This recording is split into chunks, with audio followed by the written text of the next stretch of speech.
All right, hello everyone. Thank you for joining us this morning. This is the Better Late Than Never podcast, where, of course, everything is in fact better late than never. We've got some amazing sets for you today here. Thank you. And it's going to be a great, grand old time. You'll hear some good music from some pretty cool performers, and maybe you'll learn a thing or two from said performers. Without any further ado, let's get started.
Great stuff, Aaron.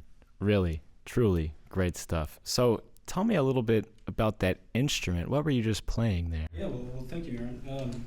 So this is called a handpan, or sometimes known as a hangpan. It's an instrument that was developed in the late 90s, early 2000s era in Sweden. And it takes clear inspiration from some of the instruments that we see in Trinidad and Tobago. You may know them as steel drums. Yes. Or steel pans. Yes. Very famous instruments throughout the Caribbean and other areas in that kind of area. and it produces a very unique sound. You'll notice, of course, I was playing with my hands, but we also have several other implements to use, like rubber mallets that get a nice articulate, punchy sound.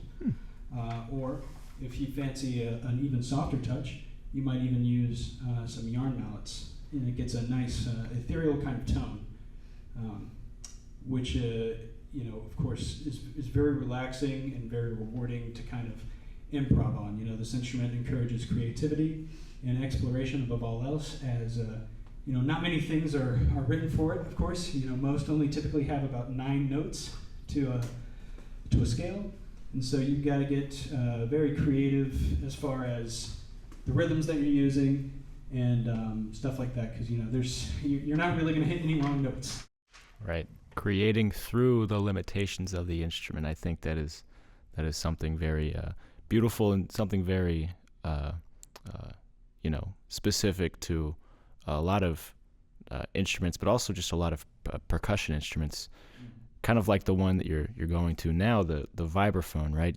You only have 2 or 3 or 4 mallets in this case, to play your harmonies, your melodies. So I'm very excited to see what you can do here on the vibraphone. Yeah, thank you, Aaron. Thank you.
Truly riveting. Aaron Creech, everybody.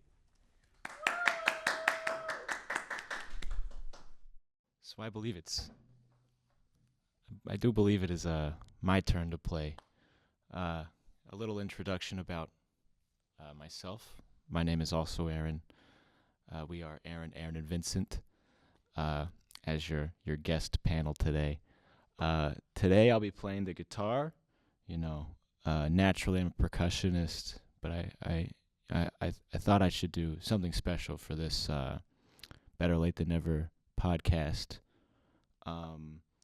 So I'm going to be playing an original song.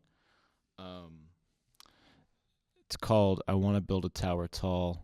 I feel like, it seems to be a very human feeling of wanting to build something out of one's life, building a tower tall just for themselves, um, for all the solitude and all the grandeur of being in a tall tower away from the people down below. But anywho, this is I Want to Build a Tower Tall.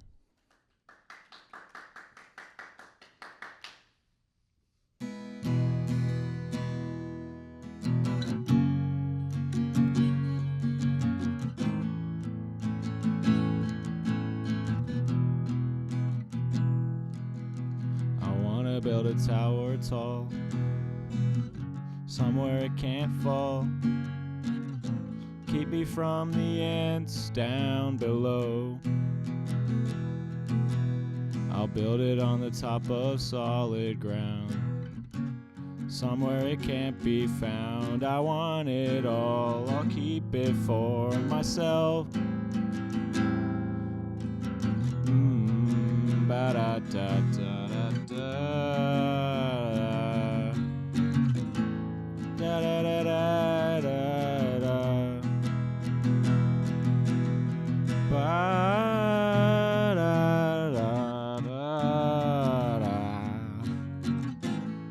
Ba-da-da-da-da-da.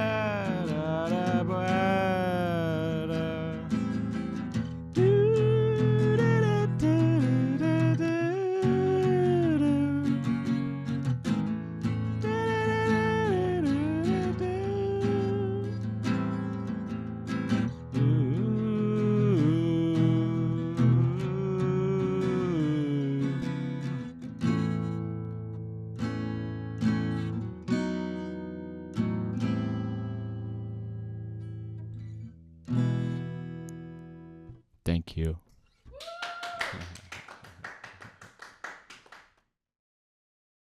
Give it up one more time for Aaron Moeller. Whoa. Thank you. Thank you so much, Vincent. Aaron, that was great. So I know you mentioned this, that you play percussion a lot. Right. And that's how I know you as a percussionist. Right. What I don't know, like what does the guitar mean to you? Why do you go to it? So I feel as though the guitar is sort of a percussion instrument in its own right almost. I feel like the strings and they're just very both percussion and strings are, deeply rooted in, like that tactile feeling, you strum, you make a sound, whereas, if you play like a wind instrument, it might not be as easy to just make a very make a sound as easily. So I feel like percussion, striking something, it's very similar to like an acoustic guitar. The way that I play acoustic guitar is very percussive. The strumming patterns, I like to make it sound like an entire band. I like to make it sound like there's a drum set behind me. But yeah, what it means to me, I'm a lefty, so a lot of guitars are made in a way that doesn't make any sense for me naturally. Fun fact about me is I play guitar left-handed. So when I actually got my first left-handed guitar, it was like a world opened for me. So yeah, I've been playing this baby for years now. And yeah, it feels like a second home to me. Cool. Yeah. So I've one more question. Right. So does writing lyrics come naturally to you, or is it something you kind of have to work for? Yeah, lyrics are tricky, man. I feel like any lyricist has their own approach to it. Mine, I think my approach to writing lyrics is very natural in a sense that, it's just a plain statement of, I want to build a tower tall somewhere it can't fall. It's a very simple rhyme scheme, very easy to understand, but also open to expression. I feel like that's the most beautiful part about writing lyrics is being able to look at it 1,000 different ways. So yeah, simple lines, simple structure, but something that subjective meaning that really can be taken in any direction that the listener wants. I think that's what I value in writing lyrics. Well, that's great, Aaron. Oh, Give it up one more time for Aaron Moeller. you guys, too kind. Too kind. All right, so we're going to hear from Vincent now, and he's going to play us some nice things from his saxophone. Let's hear it for Vincent. Thank you. I'm gonna play 2 songs today. This first one's called "Barefoot Sunday Blues" by Cannonball Adderley. I chose a blues song because blues mean a lot to me. It's kind of it's what I come back to whenever I'm not feeling like playing music. I don't know, it's just very soulful. It means a lot to the kind of art I make. And then I'm going to play an original after that called Blue Jeans.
Yeah, that was awesome. So what kind of made you bring that piece out, and what is your connection to kind of Cannonball Adderley? Yeah, so I mean, Cannonball started as like a real nice blues player and got into jazz that way. It's kind of his like basis of playing. And I think one way I resonate with it is, I mean, when you start playing jazz, the first thing you learn is the blues. And then like there's this tendency, especially at places like UK where it's like a bunch of white people playing jazz, it's like there's a tendency to move away from it and be like, oh, I'm above that. I'm gonna play like, I don't know, some weird jazz now, which is cool. I like weird jazz, but you kind of have to. At some point, you got to go back to what it's all about, which is that blues feel, the kind of soulful like playing that comes from that. Yeah. All right. Thank you. Cool. Let's. You got another one for us, right? Yeah. Blue Jeans. This one's called Blue Jeans. I'm wearing blue jeans right now. This is I wrote this song just about all the things, like one pair of blue jeans can like see in your life. So I think this pair has been with me for like 6 years, so it's seen some stuff. So yeah, blue jeans.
Thank you. Now that, folks, is a pair of blue jeans that I would like to try on someday. That was incredible. All right. So obviously we had a few iconic kind of quotes in there that I'm curious to learn a little bit about. Why don't you tell us about that?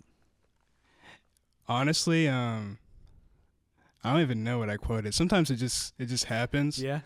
I think that's something that comes from blues. Honestly, like kind of what I was saying. Like, just becomes kind of your part of your vocabulary. I mean, Right. it's just part of the language. Yeah. Yeah. I know. Sometimes we work so hard to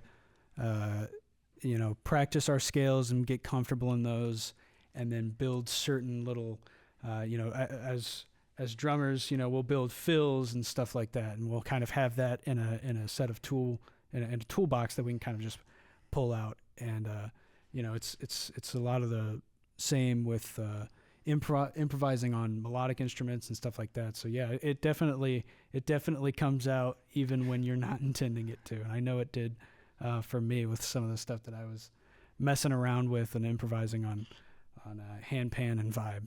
So yeah, I would just like to personally thank you for saying the word toolbox when talking about improvisation. Yes. I think just about every single teacher who teaches any type of improvisation will talk about having a toolbox. Yes. Skill sets, vocabulary, all beautiful, beautiful concepts when you're playing something like that. Excellent. Yeah. It's an important thing for all of us. Let's hear it one more time for Vincent for those two amazing pieces. Thanks, guys. All right. Of course, without any further ado, this has been the Better Late Than Never podcast, where everything is, of course, a little bit cool, a little bit laid back, and of course, always, always, always late. And the crowd goes home.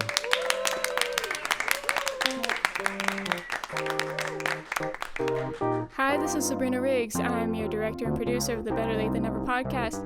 Thank you to Aaron Creech, our performer on Handpan and Vibraphone, Aaron Moeller, our performer on guitar and voice, and Vincent Buchenberger, our performer on the saxophone. And thank you very much to Sam Goss, our one and only audience member.